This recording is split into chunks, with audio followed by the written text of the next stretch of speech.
Leitura do livro de Josué. Naqueles dias, o Senhor disse a Josué: Hoje tirei de cima de vós o opróbrio do Egito. Os israelitas ficaram acampados em Gilgal e celebraram a Páscoa no dia 14 do mês, à tarde, na planície de Jericó. No dia seguinte à Páscoa comeram dos produtos da terra, pães sem fermento e grãos tostados nesse mesmo dia. O maná cessou de cair no dia seguinte, quando comeram dos produtos da terra. Os israelitas não mais tiveram maná. Naquele ano comeram dos frutos da terra de Canaã. Palavra do Senhor.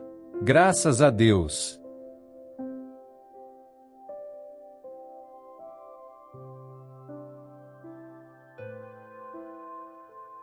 Leitura da segunda carta de São Paulo aos Coríntios. Irmãos, se alguém está em Cristo, é uma criatura nova. O mundo velho desapareceu. Tudo agora é novo. E tudo vem de Deus, que, por Cristo, nos reconciliou consigo e nos confiou o ministério da reconciliação. Com efeito, em Cristo, Deus reconciliou o mundo consigo, não imputando aos homens as suas faltas e colocando em nós a palavra da reconciliação.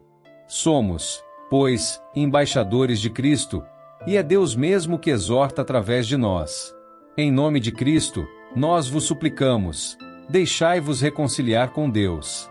Aquele que não cometeu nenhum pecado, Deus o fez pecado por nós, para que nele nós nos tornemos justiça de Deus. Palavra do Senhor. Graças a Deus.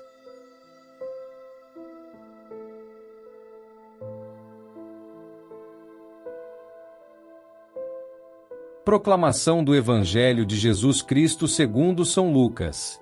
Glória a vós, Senhor. Naquele tempo, os publicanos e pecadores aproximavam-se de Jesus para o escutar. Os fariseus, porém, e os mestres da lei criticavam Jesus. Este homem acolhe os pecadores e faz refeição com eles. Então Jesus contou-lhes esta parábola. Um homem tinha 2 filhos. O filho mais novo disse ao pai: Pai, dá-me a parte da herança que me cabe. E o pai dividiu os bens entre eles. Poucos dias depois, o filho mais novo juntou o que era seu e partiu para um lugar distante. E ali esbanjou tudo numa vida desenfreada. Quando tinha gasto tudo o que possuía, houve uma grande fome naquela região, e ele começou a passar necessidade. Então foi pedir trabalho a um homem do lugar, que o mandou para seu campo cuidar dos porcos. O rapaz queria matar a fome com a comida que os porcos comiam, mas nem isto lhe davam. Então caiu em si e disse: Quantos empregados do meu pai têm pão com fartura, e eu aqui, morrendo de fome? Vou-me embora, vou voltar para meu pai e dizer-lhe: Pai, pequei contra Deus e contra ti, já não mereço ser chamado teu filho. Trata-me como a um dos teus empregados. Então ele partiu e voltou para seu pai. Quando ainda estava longe, seu pai o avistou e sentiu compaixão. Correu-lhe ao encontro, abraçou-o e cobriu-o de beijos. O filho, então, lhe disse: Pai, pequei contra Deus e contra ti. Já não mereço ser chamado teu filho. Mas o pai disse aos empregados: Trazei depressa a melhor túnica para vestir meu filho, e colocai um anel no seu dedo e sandálias nos pés. Trazei um novilho gordo e matai-o. Vamos fazer um banquete. Porque este meu filho estava morto e tornou a viver. Estava perdido e foi encontrado. E começaram a festa. O filho mais velho estava no campo. Ao voltar, já perto de casa, ouviu música e barulho de dança. Então chamou um dos criados e perguntou o que estava acontecendo. O criado respondeu: É teu irmão que voltou. Teu pai matou o novilho gordo, porque o recuperou com saúde. Mas ele ficou com raiva e não queria entrar. O pai, saindo, insistia com ele. Ele, porém, respondeu ao pai: Eu trabalho para ti há tantos anos, jamais desobedeci a qualquer ordem tua. E tu nunca me deste um cabrito para eu festejar com meus amigos. Quando chegou esse teu filho, que esbanjou teus bens com prostitutas, matas para ele o novilho cevado. Então o pai lhe disse: Filho, tu estás sempre comigo, e tudo que é meu é teu. Mas era preciso festejar e alegrar-nos, Porque este teu irmão estava morto e tornou a viver, estava perdido e foi encontrado. Palavra da salvação. Glória a vós, Senhor.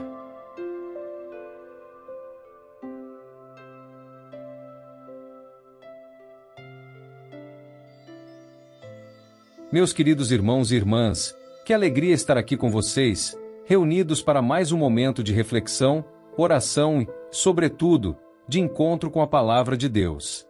Hoje, quero começar com uma pergunta simples, mas profunda. Quem de nós já não cometeu um erro, uma falha, uma escolha que nos levou a nos afastarmos de algo ou alguém que amávamos? E, mais importante, quem de nós já não sentiu o peso da saudade e a dor do arrependimento quando percebemos que nos afastamos? Essas experiências de perda, de erro, de solidão, de distanciamento, são experiências humanas, e é exatamente disso que falam as leituras de hoje. Elas nos convidam a refletir sobre o amor incondicional de Deus, que nunca desiste de nós, mesmo quando erramos, e sobre o processo de reconciliação e cura que Ele nos oferece. A primeira leitura, do livro de Josué, nos situa em um momento crucial da história do povo de Israel. Após atravessarem o Jordão, finalmente chegaram à terra prometida. Mas antes de entrar na terra de Canaã, havia algo importante a ser feito: a circuncisão, símbolo da aliança entre Deus e o povo. O que essa prática nos ensina? Significa que o povo de Deus não só precisa de um novo começo, mas também de um coração novo. Josué, como líder, anuncia o fim da humilhação do Egito e a entrada na terra prometida, onde a promessa de Deus se cumpre. Em Josué 5,9-10-12, lemos: Hoje removi de vós a desonra do Egito. E o povo se estabeleceu em Gilgal, na margem oriental de Jericó. Ali celebraram a Páscoa no dia 14 do mês, à tarde, nas planícies de Jericó. O povo de Israel, após tantas dificuldades e provações, encontra a promessa de Deus se concretizando diante de seus olhos. Eles celebram a Páscoa, a passagem, o novo começo. E assim como o povo de Israel, nós também somos chamados a celebrar a nossa própria Páscoa, a nossa passagem para uma nova vida, em Cristo. A circuncisão de Josué, embora uma prática externa, simboliza a transformação interior, o corte com o passado, a renovação e a purificação. Deus nos oferece o mesmo, a oportunidade de cortar o que é velho, o que nos impede de viver plenamente. E assim, após esse momento de reconciliação e renovação, vemos na segunda leitura da segunda carta aos Coríntios um anúncio de esperança. Se alguém está em Cristo, é nova criatura. As coisas antigas já passaram, eis que se fizeram novas. Essas palavras de São Paulo são um convite para todos nós. O que o apóstolo quer nos dizer? Ele nos lembra que, por meio de Cristo, temos a chance de começar de novo. Não importa o que fizemos no passado, não importa as escolhas erradas ou os erros cometidos, a graça de Deus é capaz de nos transformar. Se em Josué vemos a renovação do povo de Deus, em São Paulo vemos essa mesma renovação em nível pessoal. Em Cristo, todas as coisas se tornam novas. Ele não nos olha pelo que fomos, mas pelo que podemos ser, em sua graça e misericórdia. Ele nos oferece uma nova identidade, uma nova vida e uma nova chance de viver em comunhão com Ele e com os outros. Agora, o Evangelho de Lucas nos apresenta a famosa parábola do filho pródigo, uma das passagens mais comoventes e transformadoras de toda a Escritura. Em Lucas 15,1-3.11-32, ouvimos sobre um jovem que decide pedir sua parte da herança e partir para uma terra distante, onde vive de maneira dissoluta, desperdiçando tudo o que tinha. Quando a fome e a solidão o atingem, ele se lembra de sua casa e resolve voltar para o pai, dizendo: Pai, pequei contra o céu e contra ti, já não sou digno de ser chamado teu filho. E qual é a reação do pai? Ele corre ao encontro do filho, o abraça e o recebe de volta com festa e alegria. O pai não o rejeita, não o acusa, não o envergonha. Pelo contrário, ele celebra a volta do filho perdido. Essa parábola é um retrato do amor incondicional de Deus por cada um de nós. O filho pródigo não merecia o perdão, mas o pai o acolhe de braços abertos. Da mesma forma, Deus, em sua infinita misericórdia, não nos rejeita quando caímos, quando erramos, quando nos afastamos dele. Ele sempre nos espera com paciência e amor, pronto para nos receber de volta, não importa o que tenhamos feito. Deus nunca desiste de nós. Ele sempre nos dá uma nova chance, uma nova oportunidade para recomeçar. Mas a parábola não se limita a essa história de reconciliação. Ela também fala sobre o irmão mais velho, que se recusa a entrar na festa e queixar-se de que nunca recebeu uma celebração por ser fiel. O irmão mais velho representa aqueles que, às vezes, se sentem superiores, aqueles que não conseguem entender o imenso amor e a misericórdia de Deus pelos que erraram. E aqui entra uma lição importante. Deus nos chama não só a sermos perdoados, mas a sermos perdoadores. Se fomos reconciliados com Deus, devemos também ser instrumentos dessa reconciliação no mundo, acolhendo os outros com o mesmo amor e compaixão com que fomos acolhidos. E, assim como o filho pródigo, todos nós podemos retornar ao Pai. Não importa o quanto tenhamos nos afastado, o quanto tenhamos errando, Deus sempre está pronto para nos abraçar, nos purificar e nos dar uma nova chance. A história do filho pródigo é um convite à reconciliação, com Deus e com os outros.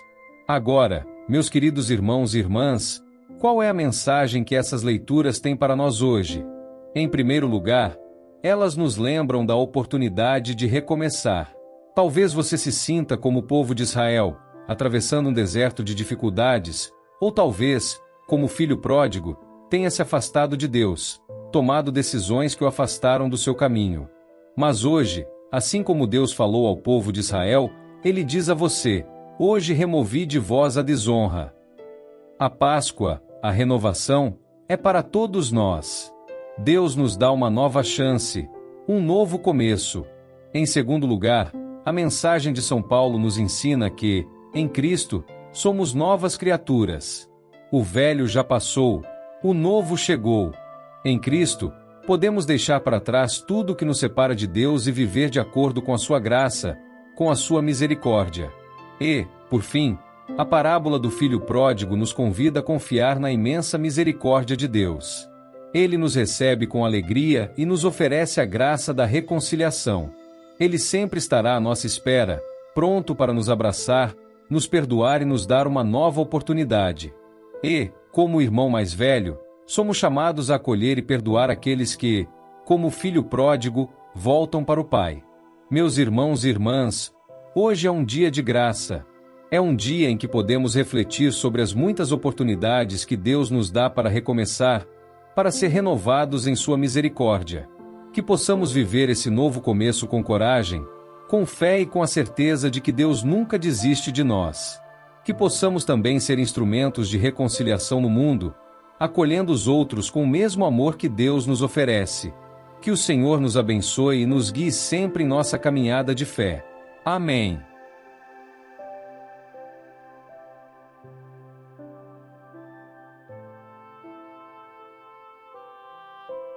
São Miguel Arcanjo, defendei-nos no combate. Sede o nosso refúgio contra as maldades e ciladas do demônio. Ordene-lhe Deus, instantemente o pedimos, e vós, príncipe da milícia celeste, pela virtude divina, precipitai no inferno a Satanás e aos outros espíritos malignos que andam pelo mundo para perder as almas. Amém.